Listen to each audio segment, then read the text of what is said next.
Some classic books are hits right away. Others are commercial duds that only grow with time. Unfortunately for F. Scott Fitzgerald, The Great Gatsby was the latter, leaving him a failure, spiraling farther and farther into alcoholism and death. A tragic fate for a tragic novelist. As time went on, this book became a posthumous titan, seeming to encapsulate the era Fitzgerald himself called the Jazz Age, the Roaring Twenties.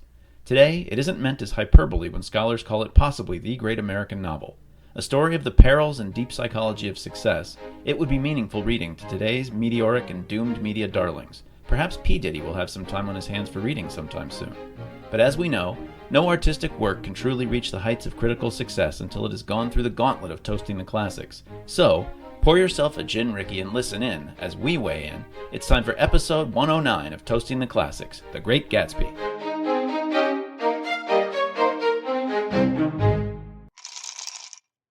Welcome to Toasting the Classics, the podcast where we take something people call a classic and we drink something inspired by the classic while we talk about it. And we're going to decide whether it gets to be a classic evermore, according to the auspices of two brilliant minds like Dave McArthur and Clint Lanier, Dr. Professor Clint Lanier.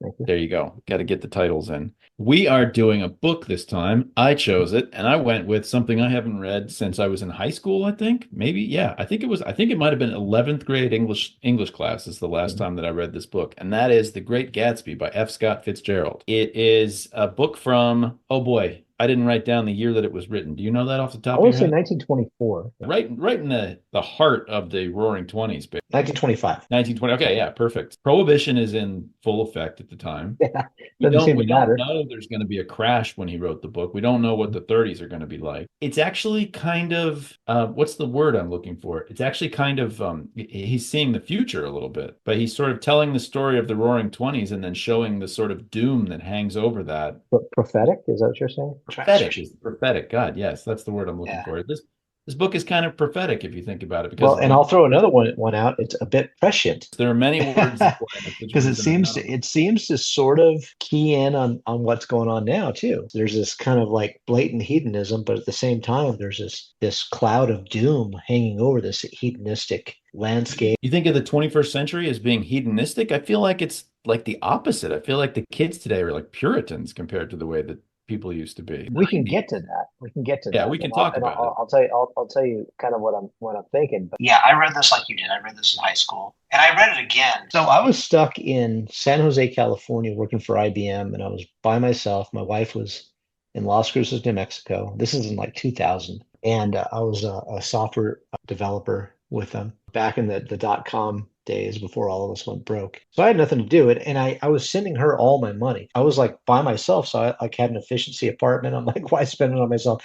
I didn't have cable. I didn't have anything. I had a fold out couch that I bought from thrift store that I had to like delouse a few times. So I had nothing to do. So I read, what I wanted to do was read all these old books that I had read before, but didn't really think about or care about, because when you do a literature degree, well, you're reading 18th century, 19th century. You're not reading a lot of the really fun stuff from the 20th century at all. So I went back, I read this again. And so that was the last time I read it. It was probably about 2000. So I read it again this time. And you know what it reminded me of? What's that?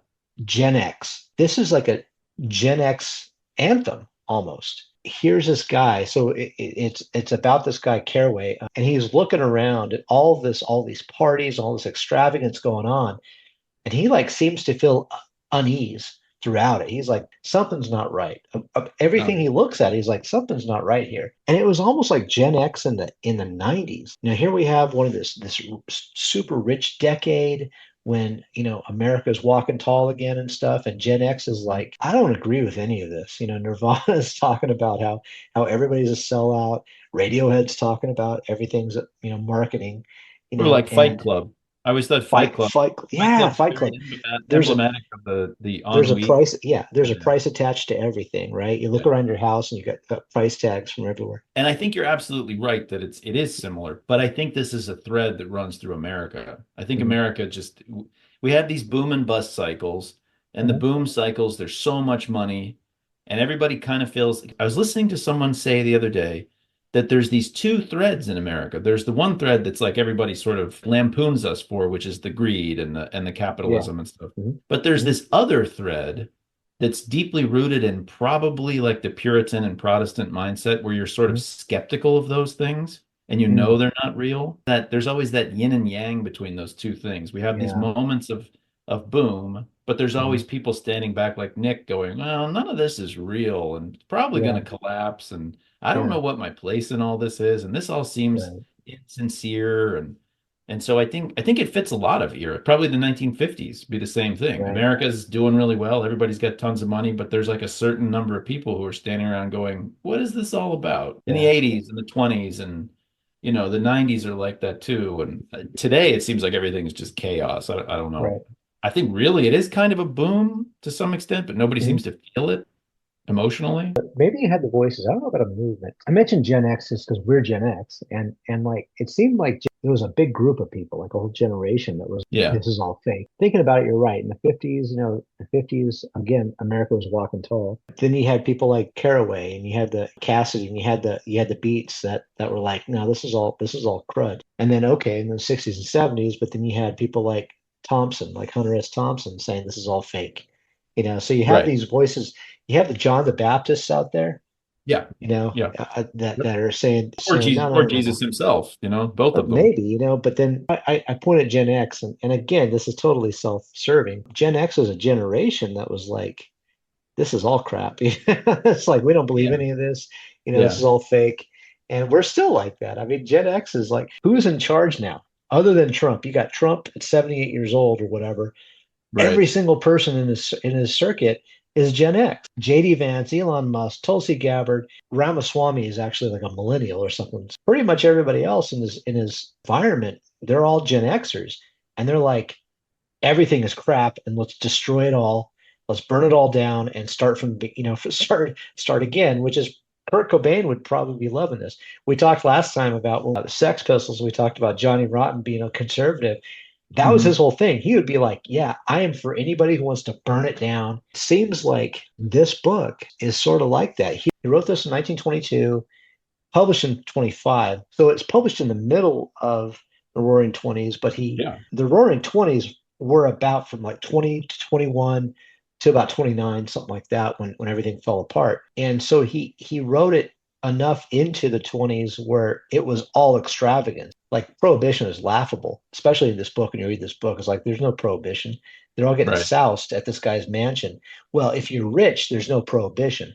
If you're Speaking of poor, which, working class. Yeah. Oh, yeah. Yeah. Go ahead. Yeah. Speaking of which, nice segue. speaking of prohibition and people violating prohibition, what are we drinking this week? The nice thing about this book, if it comes to drinking, naturally it's prohibition, so there's a lot of drinks to choose from. We chose the Gin Ricky. The Gin Ricky is basically it's an ounce of gin, about 3 parts, 4 parts club soda, depending on your taste.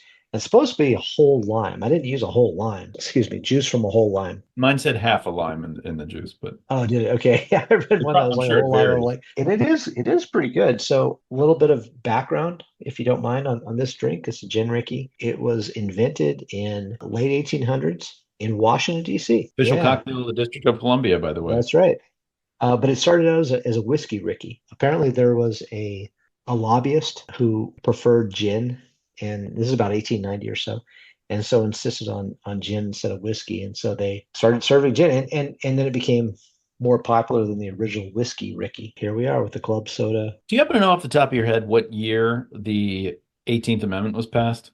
Is that 1920? That's a good question. It's something like that, right? I wasn't Well, quite sure. the 19th Amendment was 19th Amendment is, I women's think, voting rights. 1920. I think that's when Yeah. women got the right to vote, is in Okay. 1920. I actually don't know off the top of my head that answer either. It's right about the same time. There's like a flurry of amendments there for a couple years right after the Yeah, there first. were. There were about actually starting back from because what was income tax? 16th Amendment? That sounds right. Yeah. And Um, that's during the that First World War, if I remember that rightly. was no, no, no. That was Woodrow Wilson, I believe. Yeah, That would that's have what I been. felt. Yeah, that's what I mean. During the First World War, not America's It was, involved. yeah, yeah. America It's wasn't before we involved. got No, in. I want to say that was like 15 or 16. It had to have been around 18 or 19. Yeah, 20 Well, maybe. I was Yeah. surprised when I read about the cocktail, the Gin Ricky. I was surprised they said that the Shepherd Act started in Mhm. 1917. And I Huh. looked it up. I was like, what's the Shepherd? But apparently the Shepherd Bone Dry Act was prohibition for the District of Columbia, a federal law that was Hmm. passed before the 18th Amendment was passed. I thought that was sort of an interesting historical footnote that DC had prohibition before the rest of the country did. Actually, the majority of states had prohibition before the Volstead Oh, Act was passed. Yeah, okay. yeah, Okay. it was. And actually, even before that, during World War One, when America got involved in what 1917, I mean, the temperance movement and the Anti-Saloon League were huge in America. I mean, they Right. had all this power, so they actually pushed for a what they called the Grain Savings Act. You couldn't make beer in America or whiskey, anything that made that any liquor or anything made with grain was outlawed. Even though it wasn't called prohibition, distillers, brewers were not allowed to use grain for any to make any product. Well, now Hmm. they really can't make beer technically, But you could legally or import it, I guess, is the difference. you could. Yeah, but they had their ways of getting it before they had the amendment. They had ways to kind of curtail it anyway. So this Okay. whole notion that suddenly everything stopped, now it's not really true. They've been building up to it. And that's not to say anybody really followed it. Kansas had been dry since like 1898 or something stupid like that, or Yeah. 1912 or And something dumb. it was a checkerboard all around the Yeah, yeah, country where you were right, putting and exactly. just So, like with women's right to vote, there were places where women could vote in the 1870s. It just right, depended locally, yeah, it just locally in each depended state, yeah, yes. locally. Here's the flurry of legislation, not the income tax, but things that happened right after the war. Mhm. Do you think maybe they happened because women had more power because the women were sort of in charge of things for a couple of years while everybody was in the war? Because we Hmm. get temperance. The temperance movement is very female. We get Well, the right to see, vote. World War One, I don't think that the women were quote unquote in charge for a while like they were in World War Two.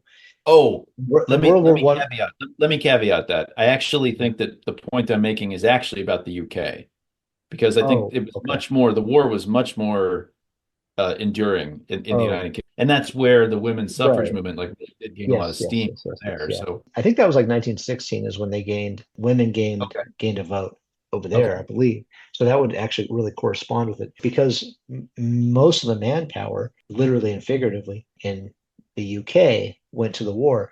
Here it wasn't until about 1917, 1918. So it was World War One that caused really kind of spurred the Great Migration, which was a lot of people from the South moved to the North to Hmm. take up the jobs that were left by the people that went to war. But those were all, those people all came back like a year and a half, 2 years later. Right. It wasn't really until World War II where we had Rosie the Riveter and stuff like that. But I think the point of all of this is to say that prohibition, especially in wealthy atmospheres, just didn't exist in the 1920s. It was something that the working class had to deal with. If we were blue collar and we were beaten down, we just went and dug a ditch all day, which was an occupation at the time for 25 cents a day or something like that, and we're tired, our bones ached, our muscles ached, there's nothing we could do about it other than Right. to maybe ask our wife to maybe give us a massage or something. Like we can't go get a drink Right. to loosen us up or anything like that. However, if you are white collar and you have collar stays, remember the collar stays, if you have collar stays and you're working on Wall Street, or then you can go anywhere, get any drink you want, just like prohibition didn't happen. Might cost a little bit more, but you got enough money. What do you care? You know, Wouldn't it be nice? I don't know, maybe this is self-serving, but wouldn't it be nice if like being really well educated yeah, gave you lots of privileges in society? Not money. Money, that sucks. That's a bad yeah, qualification. But like yeah. if really educated people were just allowed to do things that other people aren't allowed to do. No, I think we are. I think You I could think get there's a away with more things. You can afford to pay a lawyer if you get in trouble and uh-huh, stuff. right. But I mean like literally just have Well, I think there are like if, and this is a segue into nothing, but like if I'm so pulled is this whole over, conversation, honestly. yeah, if I'm pulled over versus the me who never went to college, barely graduated high school, Right. who is more likely to get a ticket? Who is more likely to get their car searched? Whatever, get a hassle. I think there is. I think there's an education privilege just by the way you speak.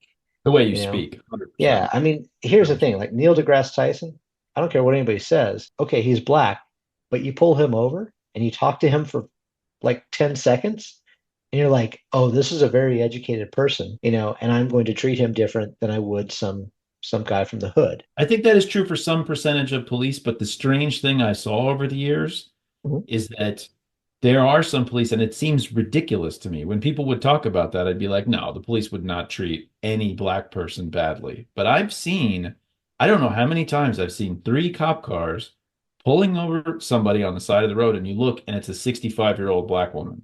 And I'm Yeah, like, what on earth do they think they need multiple vehicles yeah. to deal with her for? That's Oh, just crazy. that's definitely a conversation for some other. I will say though, in your city, that gentleman who died because he was selling cigarettes in like 2020, 2021, you know what I'm talking about? Oh, you're talking about in New York, Eric Garner? Yeah, they're in New Yeah. York. Yeah, Eric Gardner. So they convicted all those cops. The majority of those cops were black. I think one was Asian. That Yeah, happens a lot.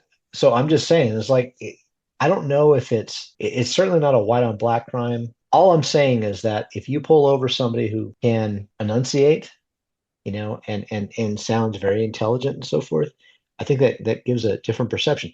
I'm not saying they won't pull them over because you're just talking about, oh yeah, they pulled over the 65-year-old black woman. Mhm. But the point is, once they pull that person over and, Tyson says, "Excuse me, officer, what seems to be the problem?" Yeah. "Oh, yes, I'm happy to show you my driver's license." Yeah. They'll be like, "Okay, this guy I obviously mean, is not the some guy reality is buying crack." it's unlikely to escalate if you deal with the Right, police like politely.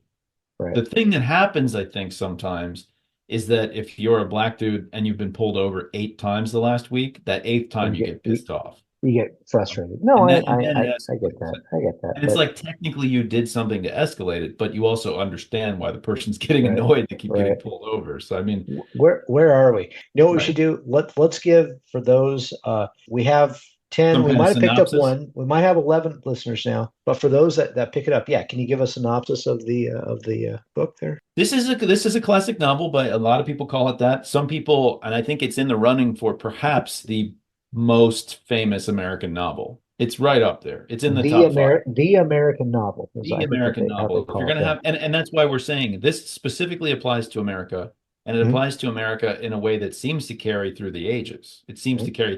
The book's 100 years old now, right, yeah. and it seems to apply to this day. And I think it's because it's tapping into something about America. But the basic plot is pretty simple.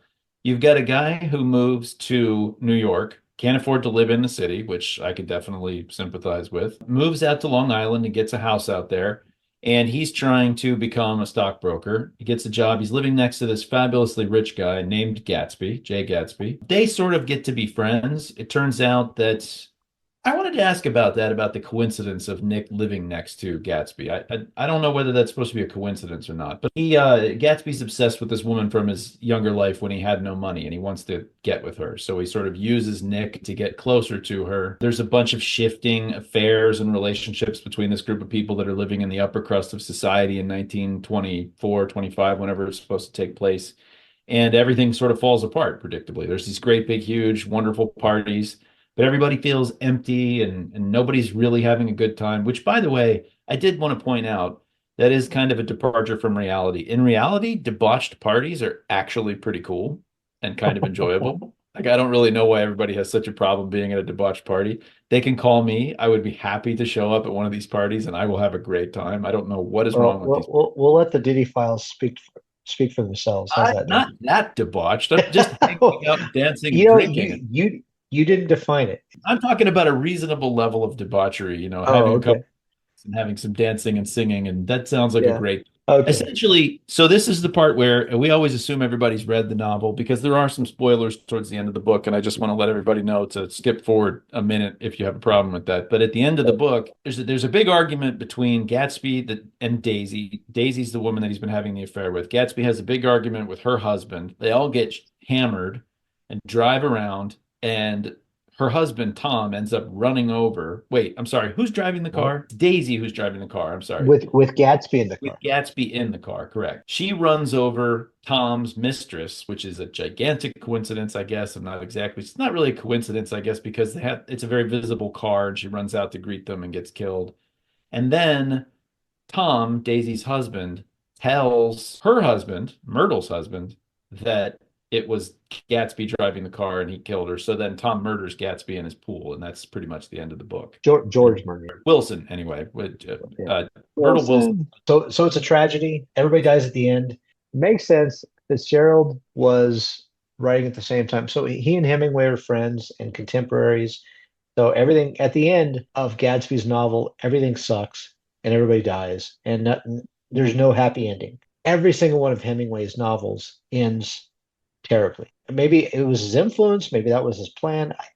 I got to be honest, I haven't read any other Fitzgerald book. I was just Yeah, about to so say the exact same. I have not read any other Fitzgerald novels, but yeah, when I was looking at this prose has the clarity of Hemingway. I yes, understand everything he says. right. I'm not saying there's no flower. There is a little bit of floridness to the Hmm. language. Hmm. It's like Hemingway, but better, is how I would describe it. Yeah, I agree. Yeah, Got a that's a little good way more to put it. poetry. He's got a little more poetry without losing the clarity. Yeah. And to me, I think that's There are some lines in this book when he would talk about, I don't know, he was talking about the stars or what this and that, but he would put it in such a way that was yeah, it's absolutely good. beautiful. It was It's like, good. Yeah. holy cow, that's such a great line. Like, so we beat Hemingway, on boats against the current, born back ceaselessly into the past, things like uh, that. I know exactly and what he's and and talking about. and Hemingway's fantastic. I mean, Yeah, Hemingway's, yeah, he can sew together a scene so that you're like, oh wow, I'm there, you're transported there. But this Fitzgerald had a way, just a different way of doing it. Hemingway for sure is a student of minimalism, but I think that was sort of the age. They're all the Parisian crowd. Was Ezra Pound part of that? Ezra Pound is he's more part of Eliot's crowd. He's more like a Okay. pure poet, and I don't really Oh, think his okay. writing is very. A He's little, cool. I'm interested in Ezra Pound, but I don't think he's as good. But he's but more of a there poet. there's this whole like crowd that ran around in Paris, and Fitzgerald was part of it. Ezra Um, Pound is part of that. Yeah, part of the Paris okay, crowd. so they were part of it, yeah. Gertrude Stein, maybe?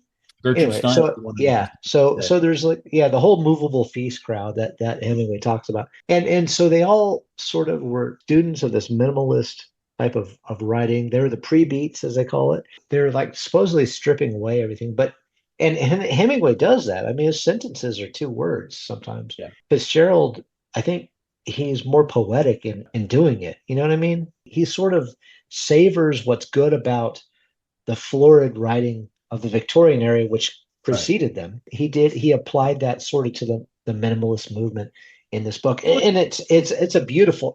His prose is beautiful. I read it as a writer myself. I read it and I'm like, God, I wish I could write like that. yeah, And yeah, I yeah, know yeah. so many people do that with other people all the time. Like, but I read it and I'm like, God, I wish I could write like that.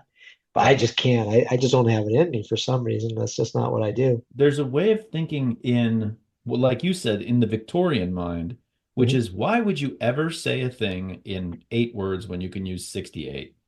You Right. know?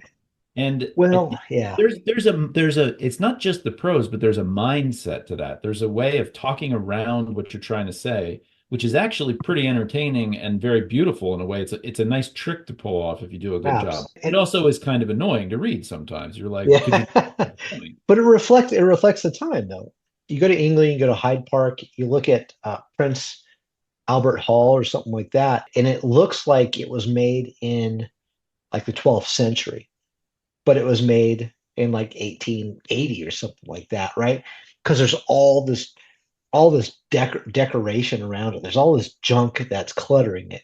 And that's sort of Victorian era. It's like, let's add on to it. Let's add flourish. And you see a building in England and it looks like this amazing castle. And you say, wow, look at that castle. Isn't that beautiful? That must be from the 12th century. And somebody says, no, that was made in 1892. But it was made to look like it was made in the 12th century because that's what the Victorians did.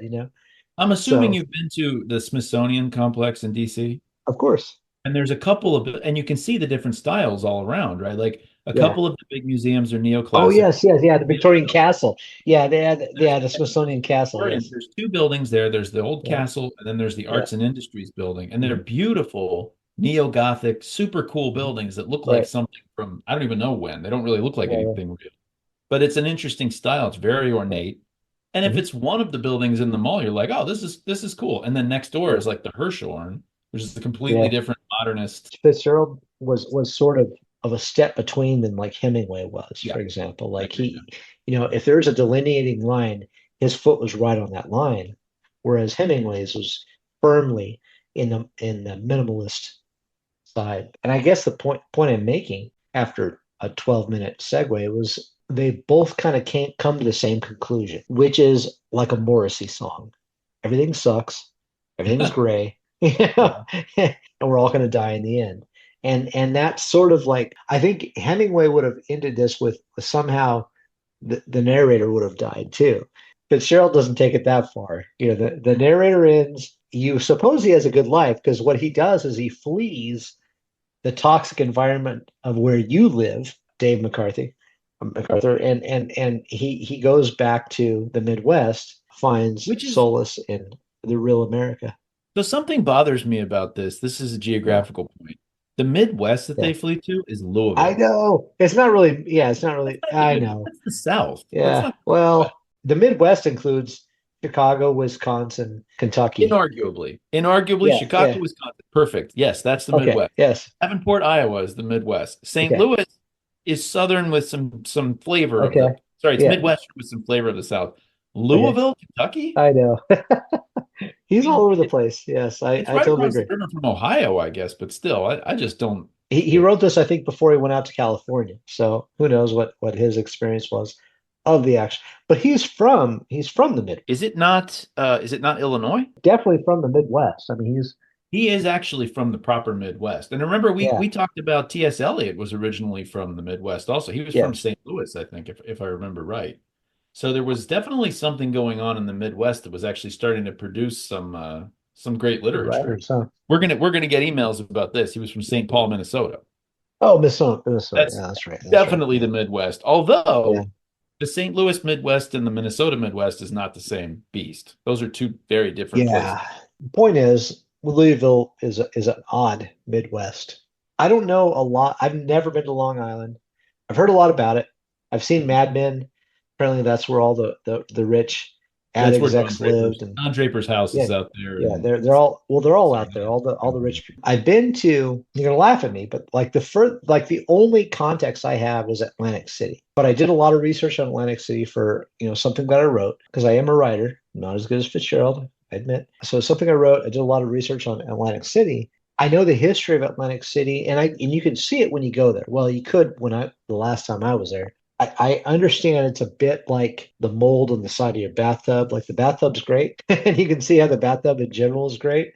You can see how that used to be. And you see the boardwalk, and you look at the old films with everybody with their straw hats, like walking along the boardwalk, and how it used to be really kind of stately and cool and stuff like that. That sort of reminds me of the East Coast of this time. Like that's the picture I have, that there's a lot of dandies walking around, flat straw hats, canes, walking sticks, that kind of thing. And drinking, and drinking, well, you couldn't do it in public. But as I said, if you're rich, it doesn't really matter. You could drink all the same. did you ever watch Boardwalk Um, Empire? yeah, of course. Sort of I read this. the book actually. So the book is a little. They really kind of like drew the book out quite a bit if you read it. But it talks about all those major players. And then I visited and I went to all the different places and stuff like that. I filmed a couple of videos from my bucket list bars Mhm. there, and stuff like that. I had a Okay. question for you about this that sort of ties into some of the discussion we're already having. This book has in common with A Tree Grows in Brooklyn that we read back Mhm. in the day. It has in Right. common with that the book itself was kind of a dud when it came out. Yeah. It Yeah. existed. F. Scott Fitzgerald was already a famous author because of This Side of Paradise, apparently, was his Yes. big novel that came out before Right. this. But this Mhm. book kind of languished for a while, and then it got an Mhm. armed services edition during the war, Yeah. and like 300,000 GIs read this book during the Yeah. war, loved it, and that's when it became the great American Right. novel and F. Scott Fitzgerald's most famous novel. It definitely was Yep. not that before. And I was Yeah. curious what you thought about why this book. Now, first of all, maybe you just read what you have when you're overseas. You Mhm. got something that reminds you of home and whatever. But do you think there's something deeper to why the book was really popular to the GIs? The simple answer is one of the people who made the decision about which books would go was a friend of Fitzgerald's. Oh, okay. I mean, that's why it got to be one of those books, but why did they like it so much? I think it has a lot of timeless themes in it. The themes are so like A Tree Grows in Brooklyn. The themes are a poor person makes good, right? So there's Uh-huh. like the person has no chance, but in America you have a chance, and they make good on that. In this case, you have Gatsby who came from nothing and makes it, Right. and then is like shut down by the man, so to speak. But Tom Buchanan, who is rich naturally, that's not a good way to put it, but he's rich by family, whereas Right. Gatsby is rich by Born to it. his own. Buchanan, you could argue, sort of wins, gets it over on Gatsby by having him killed, Hmm. orchestrating his death, rather. It's kind of like being held down by the man type of thing. And I can see the attitude of a lot of GIs, especially there's a famous scene in Band of Brothers, in that show, one of my favorite shows, but there's a famous scene in there where they're talking about how they're already doing cocktails back in New York. And these guys are sitting there. It's towards the end of the war, mind Yeah. you, but things in New York have already kind of resumed back to where they were pre-war. They're having Right. happy hour, that kind of stuff. You can see a picked off GI kind of buying into this because they're blue collar, Rich man's war, they're poor man's fight kind of thing. exactly type of thing. Yeah. So there's that perhaps. I mean, because there's certainly that theme in this book where you have, the rich guy I is like that. keeping the That's a little bit of a darker take. Not like a super dark take, but sort of a negative, like they sort of found yeah. the struggle of Gatsby to be similar to theirs and his tragic defeat. That appeals to me in a way, but it's a little darker. I kind of had the idea that these were guys overseas. Mhm. They were stuck over there for 3 or 4 years in some cases. And the book is about, on one level, the book is about the girl from back home that the Mhm. guy was in love with when he was young. And I Yeah. bet a bunch of those guys had some girl they were picturing that was Daisy. Yeah. And again, it's kind of a tragic story because the romance between Gatsby and Daisy is horrible. So Yeah. it's not a positive story. But I bet Right. that sort of appealed to a lot of people. That sort of girl, the girl from back home. I bet that Well, was something. I think it's relatable. Yeah, I think it's Yeah, it's certainly very relatable. relatable. Well, Exactly. you can substitute anything for Daisy. If you had something when you were 12 years old, Right. 15 or 18 years old, and you wanted that thing so bad, but you couldn't get it at that time, Do you want to hear my tragic story that has to do with Sure. that? Yeah, When I sure. was when I was 10, I Mhm. really wanted the 7 foot long USS Flag GI Joe aircraft carrier. I mean, just Okay. really, Yeah. Yeah. really, Yep. but there was Yeah. no way. It cost Right. $75. It wasn't even that expensive, but there was no way Yeah. there was going to Yeah. buy me a I seven know foot long exactly what you're aircraft talking carrier. about. Yeah, I know what you're talking And about. over the years, I kept telling myself, okay, well, what I'm going to do is when I'm grown up and I have my own house and I have space Yeah. and I have a little Buy bit it. of Yeah. money, Yeah. I'm gonna buy that thing. And so Yeah. over the Yeah. years, I kept checking eBay. And do you know that darn thing has consistently outpaced my willingness to spend the money on it? Every Yeah. time It's I like, check, yeah. every time I check on eBay, it's gone up by just enough where I'm like, that's ridiculous. I'm not paying Yeah. that. It used It's to in be the 20, thousands. It's in the it's thousands, isn't thousands. it? It's four Yeah. thousand Yeah. dollars or something today. Yeah. But Yeah. when I was in my 20s, it was Yeah. $250, and I was like, no, that's Right. blood money. I don't have that. And then when I started working in my 30s, I was like, oh, it's $800. That's But too see, you much. know what? So that is all that entire, I don't know what you call it, ideology or whatever that is, that yearning that we have to do that. That's what drives up the like That's why the thing's going up in value, right? Because there's the a bunch of classic people. car the classic Yeah, car yeah, market yeah, is yeah. driven by that. So okay, Or so or for somebody right paying a now, million dollars for a baseball card, right? exactly. Well, It's just a different yes, generation. but the car market is the best example because what you have cars from our generation, cars from earlier generations, right? Hmm. So for the longest time, well, for about 2 decades, an Aston Martin DB6, okay, that's like the James Bond type of era. You couldn't touch that thing. Same with the Ferraris from that era, stuff like that. Hmm. And then all of a sudden, those things aren't getting any money at all. And you know what is? The Lamborghini Countach. Oh yeah, sure. When was the Lamborghini Countach? It was in the In the 80s. 80s. That's when you Yeah. and I were kids. I'm And not so what even a car happened? guy, and I had like Yeah, a yeah. Trapper Keeper with a picture of Yes, Lamborghini exactly, Countach right? Or the Ferrari Testarossa, which is again in the 80s, from Rad And Racer. so, right, yeah. And so so what happened was guys at our age Hmm. got money from like the tech industry or where the hell they got money from. And they're Yeah. like, Aston Martin DB6, that's What the heck is grandpa's that? car. Yeah. I want the Countach because that's what I wanted when I was a kid. And they got it and they're like, this is a piece of crap, but they have one. You know what Because the lesson? they're You know terrible what the cars. lesson here is? Huh. The lesson is talk to a 10-year-old today. Yes, What does he yes. It's crave like, most in the what is world? it you want? Buy that Yeah, damn thing. yeah. Put it under a Look at tarp the for post 40 look at the years. posters they look at the posters Yes, they put on their exactly. wall. Anyway, so I think like we all have that. I hadn't really thought of it about that. There's not really I read about all the different criticisms, like schools of criticism. So there's like a queer criticism and blah blah blah blah blah. But there's not really There could be a gay vibe in this story between Nick well, and there is, a little bit but something. but there's not one about like consumerism. Daisy can be a stand-in. Daisy's, his object of desire. That's all it Yeah, is. yeah, Your right, object of desire when you're 18 years old, it's imprinted. Like a baby duck that sees you when it's right out of the egg, it's imprinted on you. right, When you're 18 years right. old and you see this thing and you're like, holy crap, I want that thing so bad, but I can't afford it. You Except that, know, that's the thing about this story is this guy can buy anything, right? And so the whole story is now, what's the oh yeah, one that's thing a really good point. Yeah, that's a what's the good one point. thing you can't Yeah. just go out You- and Yeah, buy that's a great is point. like You a can't woman's affection. You affection. can't, Affection, yeah, yeah. Yeah, you that's a good can't point. purchase that. Not Yeah. really. You could Yeah. he manages to do everything he can with his money Yep. to set up getting back together with her, but he Well, still doesn't he purchase. sort of Right. does though. He sort of does because she has a longing for him, but the problem is the man gets in the way, right? Right. Yeah. If Tom Buchanan, I don't think she has a longing for him. she does. Well, she says she loves him and Tom, She right? says that, She's but always loved him and blah blah blah. I think her actual affections are for Tom. I think that Gatsby's exciting and he's got a lot of I money and don't stuff. I don't And think so. I So think she's just inconstant and not really capable of loving anyone. I, I don't think it's that's the point. I don't think her loving is for Tom. I think her loving is for society, how society looks at her. How will society judge me? I can't get a divorce. This is in 1920, whatever, four or right, whatever. right. You can't get a divorce, especially if you're No. rich and you're cosmopolitan, all that other stuff. I can't just leave Tom for this guy. Even if he's rich, I can't just do that because what will the papers say? What will the people say? Because that was a big deal back then. I mean, we had something called like peer pressure back in the day. Well, yeah, We had something called shaming, which we don't have anymore. But back in the day, it was real. And I yeah. think so. I don't think it's a matter of love No, because no, at no. the I end don't. it Yeah, says that the two of I don't them. think it's love for him. I don't think he loves Daisy. I don't think that's love. I think you're right. No, I totally accept that. But I don't think she loves Tom.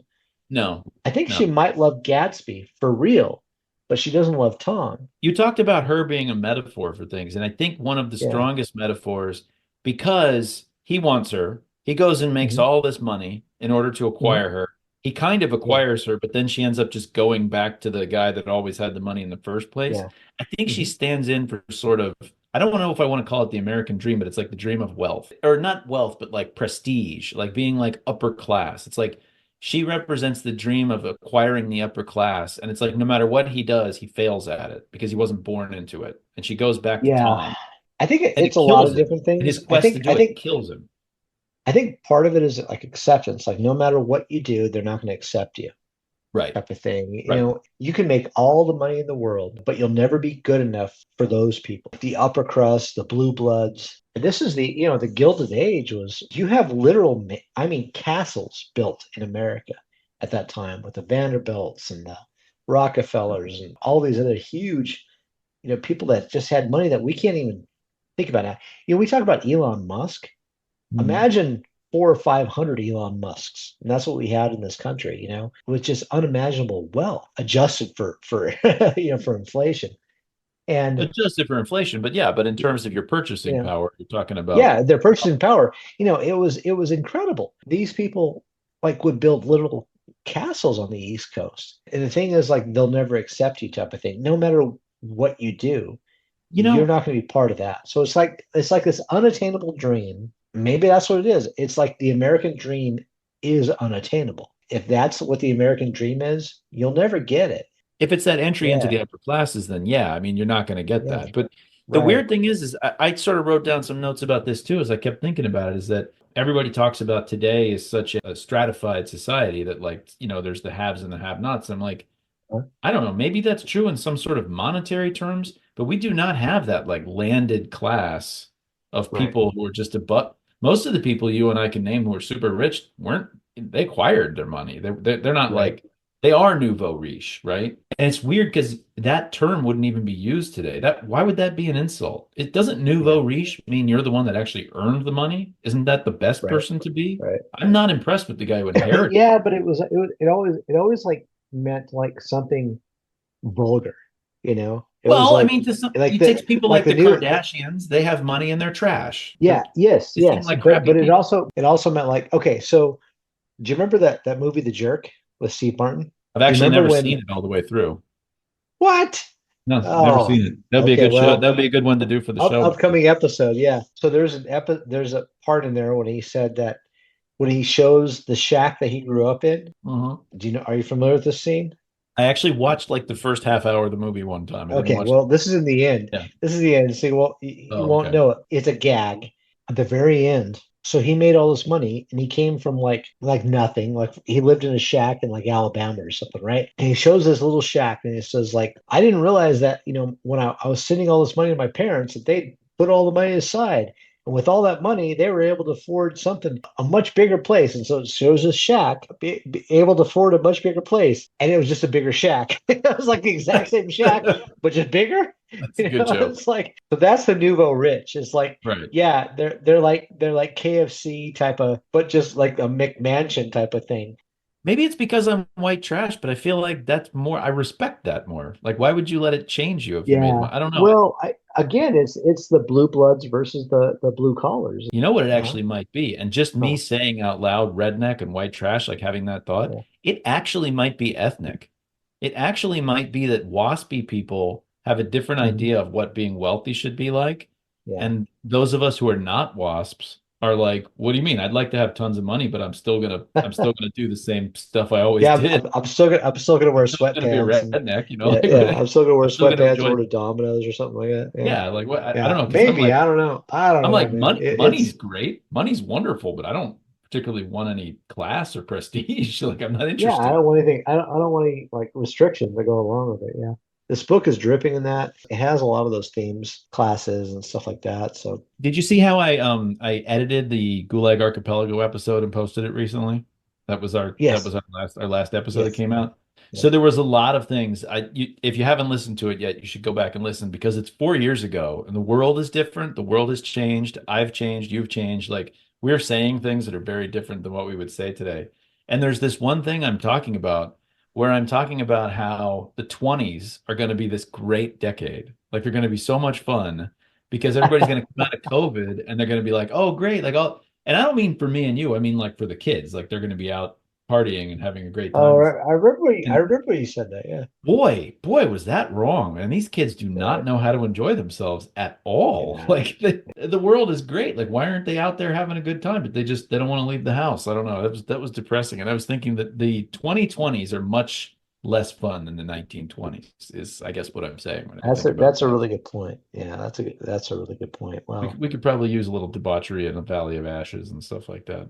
But I think every few generations or maybe couple of generations, it has to kind of sort of go through that. What's funny is that time led to the Depression, the Great Depression. So all the fun they're having right. now, they had to Mhm. pay for it 10 years later. And it wasn't as much fun at that point. And then it was almost like World War II came along as a cleansing. It's like, all right, we're going to get rid of all of that. You're set on the right path now. And I sort of feel like we're at that point again. I've been afraid of that my whole life. I have this Yeah, theory that there's a great big calamity once every 80 years. And yeah, my whole life, I've always looked at the clock and I've been like, the 2020s is the yeah, next big calamity. The problem with that is that the world is not the same as it was in the 1940s or the yeah. 1860s. If there's a big calamitous war today, we don't just have like a little bit of a war and then everybody, goes off and enjoys themselves and comes home and sings Bing Crosby. Like there's a No, nuclear war and we all die. right. Like it's Yeah. not going to be cool or fun or Well, good I, for I think civilization in any maybe way. I think, but again, you're thinking about the war being the I am, same yeah. as the time, though. The war might be different. The war might be little micro things like what happened in New Orleans or whoever. It might be a Oh, bunch well, of yeah. stuff. I always think there's a steady drumbeat of that kind of thing. I think if you go back to any time, even the times that were supposedly so great, there's always things like that going on. Well, and I think there's always a price to pay for joy. Excess. Either and what I mean is like joy comes from you work your butt off and you make enough money, you can purchase whatever, and you have joy in that. Or you have joy artificially, and then you pay it off. You have to pay it off afterwards. I sort of feel like we're in that second part right now. Like a lot of kids are just having a lot of fun. Joy Do is you, being like we found.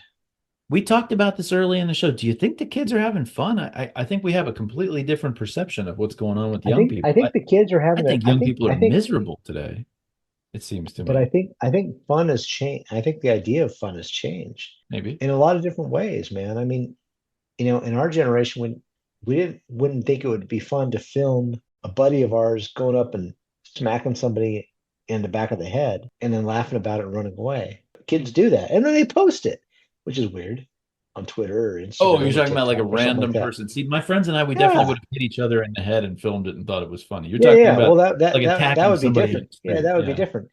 But Yeah. like the kicks that they're getting, they're weird, and they're oftentimes at the expense of other people. Well, their kicks are weird Yeah, because they're not afforded the normal ones. Like they're celibate, they're sober, they're insular. yeah. They're not having Oh fun the yeah, way you're supposed to when you're young. So they do crazies because they're yeah. still young. They're still impulsive and Right, stupid and right, but they're not doing the things that traditionally you're supposed to, the mistakes right, you're supposed to make when you're young. And I don't know, maybe I'm just getting old, but it just feels like things are very sterile. Like the culture is very sterile yeah, today. Not like entirely. There's still a couple of little bright spots that I see every now and then, but generally speaking, it seems like things are sterile and not much fun. It's almost like we I went agree with back to that. what life was like before we were ever born, like that, like, Right. eras where there was no good music and there were no movies, and I don't know. Things don't go unpredictable. I remember thinking in the middle of the 1990s, I was thinking the country's going to fall apart because the girls 2 years younger than me are even crazier than the ones my age, and it's just going to keep going like the observation was correct, but it was like all of a sudden things changed and just got more Right. puritanical in the 21st Yeah. century. Did anything surprise you about this? You've come back. So one of the things we've talked about over the years is that a great work of literature, especially, and I guess any Mhm. classic, you come back and you visit it once every 10 years, 15 years Mhm. in your life, and you see it, you're holding up a different mirror to it, right? And that's Yeah. kind of the Yeah. marks. And you've read this in high school. You read it Mhm. again when you were like a young professional, and read it again Mhm. as we're in our dotage. And I'm Mhm. guessing that you saw it differently, right? Was there Yeah. anything that surprised you coming back to it? I guess book wise, story wise, no. But what did was, when I started reading like the genesis of it and sort of its background and so forth, I didn't realize this was a total bomb. I Yeah, mean, right. Yeah, this is he sold, so they're expecting, you'd mentioned what this side of Eden, and that was like, 50,000 that he sold, and they sold less than 10,000 of this, and they had a lot left over. He passed away in 1940, I believe, and he went to his grave thinking he was a failure. This is the last book he wrote that he published, and well, there's that one he that came wrote out after his death that he wrote. Yeah, yeah, right, the in last his Testament lifetime, I should say. Yeah, process. in Yeah, his lifetime.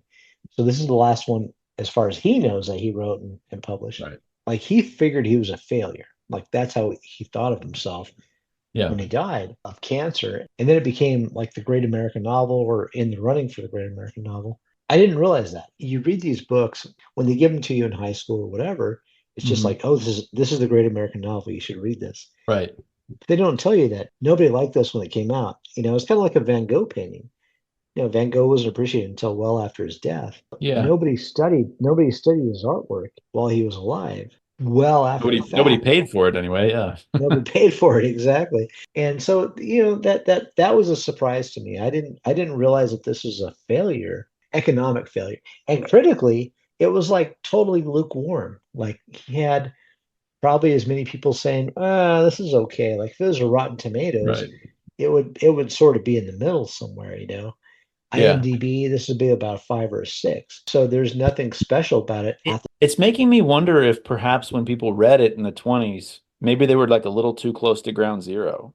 That's what I'm thinking. Like this And this is like this. yeah, We were talking about it, and I wrote down before and I forgot to mention, but like this book seems to really capture the essence of the 20s when you're looking back yes, on it now 100 years yeah, later. But then I was thinking, wait, does it capture the essence of the 20s, or did this book define what the 20s became in my mind? When I think of the maybe, 20s, am I yeah, just picturing the book The Great Gatsby? yeah, Because if you look at like the Baz Luhrmann movie about this, Mhm. It's the stereotype of the Yeah. 1920s across the board.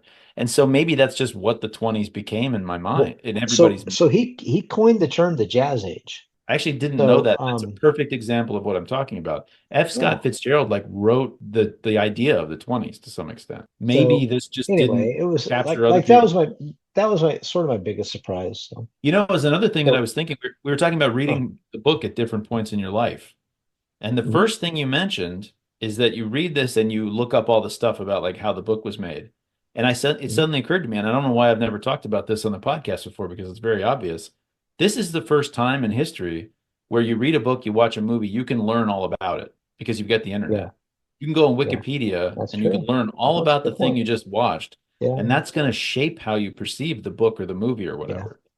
That yeah. defines how we look at media today is that we can research it. It's anyway, I don't know why I never had that thought before, but that's That's a good point. That's a really when good point. in Yeah, the 1990s when you and I picked up a book, we read it almost in a vacuum. You didn't know anything totally. about it except what was Yeah, written in the completely. foreword and maybe on the Yeah, back of the absolutely. cover. And anyway, I don't know about greatest surprise for this. I didn't remember the book terribly well. Honestly, like what Mhm. happens in the book. It's been 30 years Yeah, since I read it, and I didn't remember the what happens at the end of the book at all. It made a much more powerful impact on me, I think. I think I felt the book a lot more when I was 16 or whatever. You know, I just kind of mhm.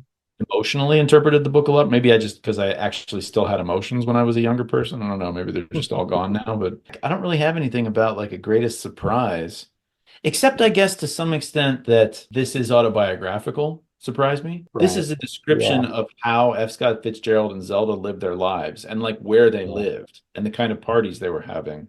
After his yeah. success with This Side of Paradise, this is kind of a description of what their life was like. And I guess I didn't really realize that at the time. So Right. that's kind of surprising. So Yeah, I chose it. It's entirely up to you whether this yeah. one gets to be called a classic. It's kind of like asking the Sex Pistols.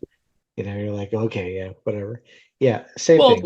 does it deserve to be considered the classic that it is considered? Of course. Yeah, absolutely. Okay. Like greatest Even American novel next to Huckleberry Finn kind of level now of that's under debate. I yeah, don't know okay. about that, but I will say that in our toasting the classic, this deserves to be toasted. Right. The writing itself, it's beautifully written. Hmm. Fitzgerald he can string together words that I can't. I cannot do it like that. Yeah, no. I am an okay writer. I get paid okay money to write okay Yeah. things. He could do it a lot better than me. Writing is a part of my trade as well, and I don't think I can So handle this. yeah, So I can't do it like that. I can do it different. I don't think I could do it as well as he does. I think even if it weren't like if it didn't have all the, just as a piece of writing, it's absolutely deserves to be toasted. so Toasting that classic. just to let everybody know out there in the internet is that this little cult classic book that hardly anybody Yeah. reads Yeah. anymore, Nobody's we never consider this heard to of be a it. classic. We Yeah. think people should maybe pick up a copy. That's right. Under I our actually I authority. actually I actually kind of want to go and watch one of the movies now. I think I saw the old I've one. never I've never seen one. I think I saw the Robert Redford one when I was a kid. I think we showed it in class or something, but I kind of want to watch the Leonardo DiCaprio version Yeah, and I see. want to see that one too. I didn't realize it had Tobey Maguire, I think, as the Yeah, Tobey Maguire plays Nick. Yeah. yeah. Whatever Yeah. happened to Tobey So Maguire? He was so famous for a while and he just disappeared. But if I were him, I would stay that way. I don't want to be famous, once you make you know. once you make your money, man, I think you should walk away. I think that's the way to do it. Well, Exactly. Toasting the Classics is certifying The Great Gatsby as a hood classic. Yes. Oh, I had a weird little thought. The name. Why do you think he's called Gatsby? I don't know. Why? I had a theory that he's supposed to be a gangster. So they called him Gatsby because a gat is the gun that gangsters used in those days, Huh. in the I 20s, hadn't like thought of Al that. Capone and stuff like that. I don't know. Hmm. That was just a thought I had. We could have So talked about Florsheim or Flarsheim or whatever that guy's name good. Yeah, was. speaking of Boardwalk Empire, right? Wasn't Meyer Lansky? Isn't he a character in Yeah. Boardwalk Empire? Or am I thinking of a different show? Al Capone What's showed up that? in Boardwalk Empire, right? Yes, he did. Yeah, but Yeah, he was Meyer young. Lansky and Arnold Rothstein. I think he's supposed to be Arnold Rothstein because he's the one that fixed the World Series. I And think so too. Florsheim apparently fixed. Sorry, Wolfsheim fixed the World Series. So I think he's supposed to be Arnold Rothstein. But for Toast in the Classics, this is Dave McArthur. And this is Dr. Professor Clint Lanier. Peace out, everybody. Bye. That's it for episode 109 of Toasting the Classics. For those playing along at home, stay tuned to find out what we'll be drinking with the smell of napalm in our nostrils as we discuss the 1979 Francis Ford Coppola epic Apocalypse Now. If you'd like to get in touch, email us at toastingtheclassics@gmail.com. Send us show ideas, Comments, complaints, whatever. Check out my blog at theattractivenuisance.com and follow up on X at @ractivenuisance. I've accepted it, and I for one accept our new robot overlords. Our music was written by Michelle McArthur. See you next time on Toasting the Classics.